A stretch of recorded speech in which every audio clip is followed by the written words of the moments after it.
Let's go back to our other motions. The other two motions have much more of an effect on us. We're probably going to talk about orbit next time. So for this time, let's talk about just rotation. What did we say rotation gives us? What does rotation give us? Okay, rotation gives us... How does it affect us? It's the spin, that's correct. That gives us the day and night cycle, right? It gives us the day and night cycle. So a day is defined based on the rotation of the Earth, okay? So you could say that a day is one rotation of the Earth.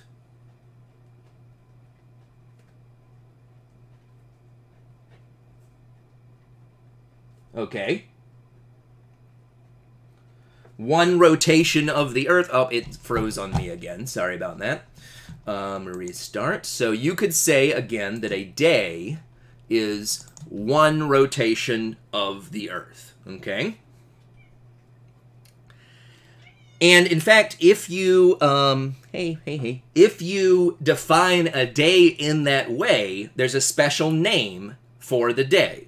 That's called a sidereal day. It's spelled like sidereal, and this is supposed to be two words. Sidereal, day. Sidereal is one word, and day is another word. But one sidereal day is one rotation of the Earth. That said, it's very, very difficult for a human being to tell when the Earth has completed one rotation. Why? Why is it hard for you to know when one rotation has finished? Why would that be hard to do? It's because of where you are, right? Where are you? Where are you right now?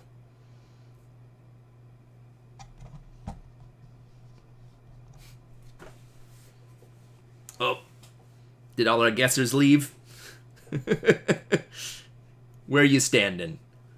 You're standing on the ground. You're standing on the Earth, right? You're on the Earth. And because you're on the Earth, we're rotating with it. So because we're rotating it with it, it's hard to tell when one rotation is done. So instead of using the Earth itself to define a day, what else could you use instead? Instead of using the Earth to tell when a day is over, what else could you use that would be much easier for you to see? The sun. That's correct. If you want to define a day based on the sun, we actually give it a different definition, okay? We call it an apparent solar day. Wait. My spelling is bad. Apparent's two P's, right? How do you spell apparent? Somebody help me out, please. I'm terrible at spelling. How do you spell apparent? Somebody give it to me in the Discord. My brain is blanking. Is this right? Is this right? Apparent. Oh no, it's two P's, right? Yeah, that's right. Okay, here we go. I knew something looked a little wrong there. Thanks, guys. See, it's totally okay to be wrong sometimes. It's all right. There we go. I'm pretty sure that that's right. Okay, so the apparent solar day is a day based on the sun. Okay? Yeah, I'm tired too. It's okay.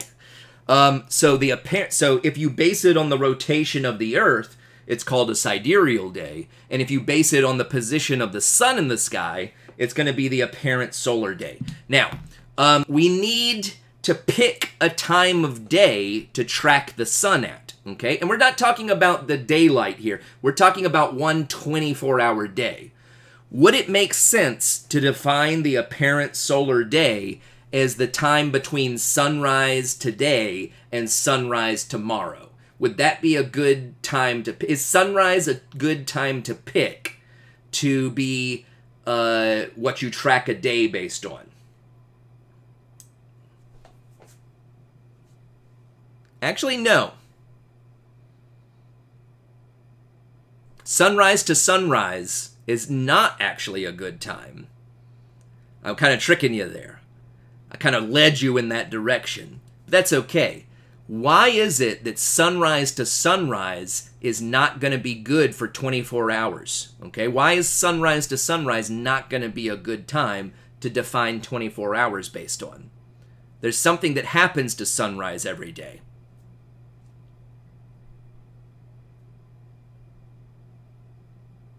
Think you guys can figure it out?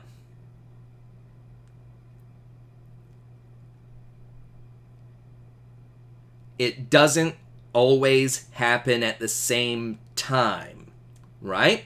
So, for example, in the summer, sunrise is earlier in the day, and then as you go towards winter, the sunrise will be a little bit later every day until it's really late in the winter.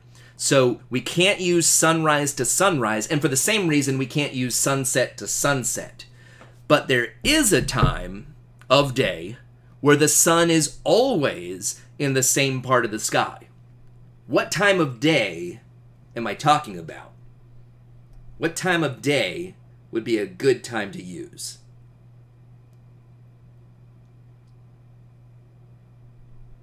Any guesses? Noon. That's it. Noon. That's correct. You guys, oh, you're all getting it. Boom. Noon, noon, noon, noon, noon. Good job, guys. Noon is good because it doesn't matter, and we're ignoring stupid old daylight savings time. I'm not even going to get into daylight savings time, but it's dumb. We should get rid of it. Look it up. If there were no daylight savings time, then where's the sun going to be at noon every day? It's going to be highest in the sky.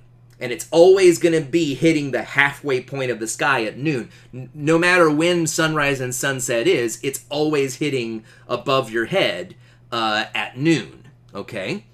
So we're almost to a definition for apparent solar day. What do we call that place directly over your head? What's that place over your head called? I actually already asked this earlier, so maybe we can get it again. What's this place called? Zenith. So that's correct. Good job, guys. So we could try to say that an apparent solar day is the time it takes the sun to go from our zenith all the way around and back to our zenith, okay? The time it takes the sun to go from our zenith all the way around the sky and back to our zenith. But that won't work where I'm living, okay? That won't work for most people in the earth. It might be different for some of you. I don't know where all of you are. But for me, I'm in Florida. I'm in North Florida, right? I'm in North Florida. And the sun will never hit my zenith, okay? The sun will never hit my zenith. Can anybody figure out why? Why can the sun never hit my zenith up here in North Florida?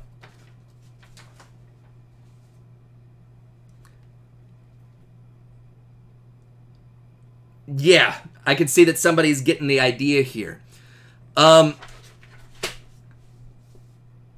Here's a picture of the Earth. And imagine that the sun is somewhere way over here on this side of the page, so that the sunlight's coming in like this. If the sun is right here, not to scale, sorry, but it's the worst looking sun that I've drawn in a long time, but whatever, here we go. If the sun's right here, you have to be pretty close to the equator to be standing directly under it, okay? You have to be very close to the equator to be standing directly under the sun. Where I am in North Florida, we're tilted too far away from the sun because of my distance away from the equator. I am never going to be directly under the sun, okay? So the sun will go close to my zenith, but it will never go perfectly to my zenith, okay? If you're standing on the equator, the sun hits your zenith at least one day during the year. And there's actually a whole region around the equator. There's a whole region of the Earth around the equator where the sun will hit your zenith at least one day during the year, where you're close enough to the equator. Does anybody happen to know what that part of the planet is called? The part of the planet that's near the equator, that's around the equator? Here, I'll give you a hint. If there are islands in that part of the planet, they're called tropical islands because of where they are. What is this region around the equator called?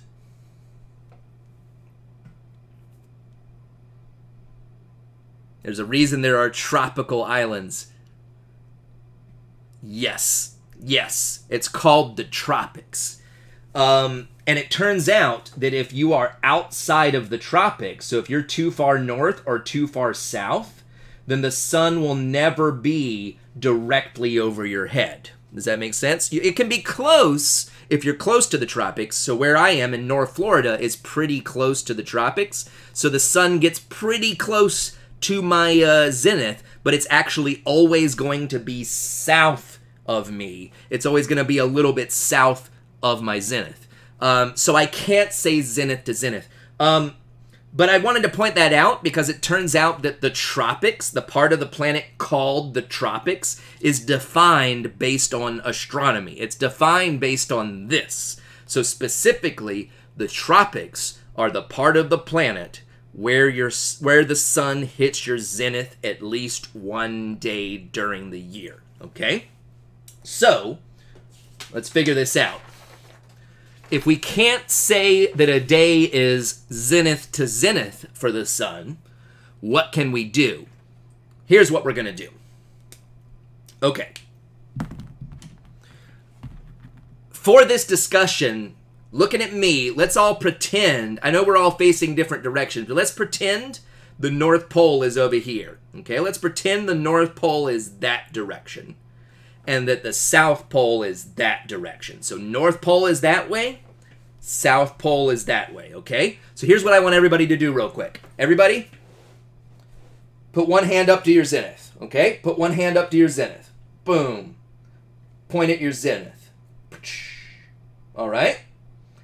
Now let's all point to the North Pole, okay?